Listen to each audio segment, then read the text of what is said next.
Pakistan's embattled former Prime Minister Imran Khan has told Al Jazeera that he has no issue with the military. He's previously accused the powerful institution of interfering in politics. Osama bin Javed sat down with him in Lahore. You say that the problem is with the army chief, but you also say that you promise that you will not sack him. So which one is it? I have no problem with him, but he seems to have a problem with me.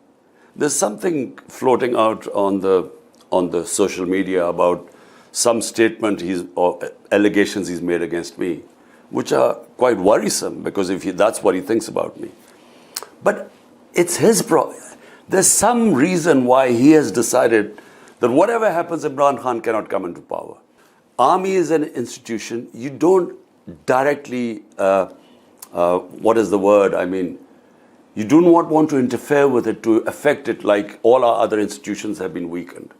And if it's a surety he wants that I shouldn't sack him, well, I was willing to give it. So all I'm saying is the problem is not from my side. You wanted an ex-general to become the army chief instead of the current one, General Faiz Hamid, who's accused by your political opponents of engineering you into power. This is, again, a myth. And this myth was floated by General Bajwa.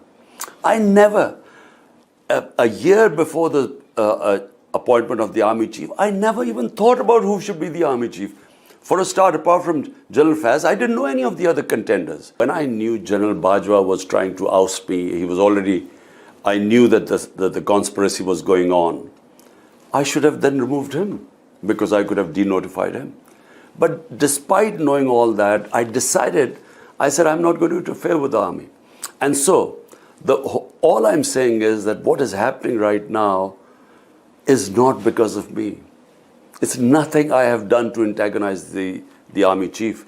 There is something he has against me, which I don't know. Well, you have a history with him and he was the intelligence chief. Let's come back to independent analysts say that there is a pattern to what happens in Pakistan. Whoever is in government says they're on the same page, as you did when you were in power. Now the people who are in power say they're hand in glove with the military establishment. The relationship has never been better as it is now. And when they come in the opposition, they accuse the party in power of taking them out of politics. In my 3.5 years of power, can you tell me of any incidents like what has been happening to us for 1 year? The PMLN was cracked down on. The television screens were not allowed to air their interviews. Their leadership was rounded up, including their women as well. This is what they're saying on television screens. It is just such a bunch of lies.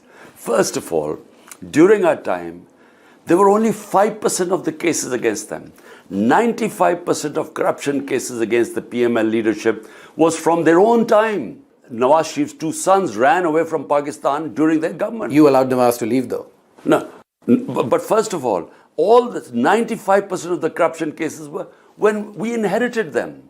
Nawaz went during our time, but unfortunately, we didn't realize that his reports were all doctored. We thought he wouldn't survive a day. We were told in the cabinet. Anyway, what I'm saying is that you cannot even think of comparing what has happened to us in the last 1 year as opposed to what happened to them.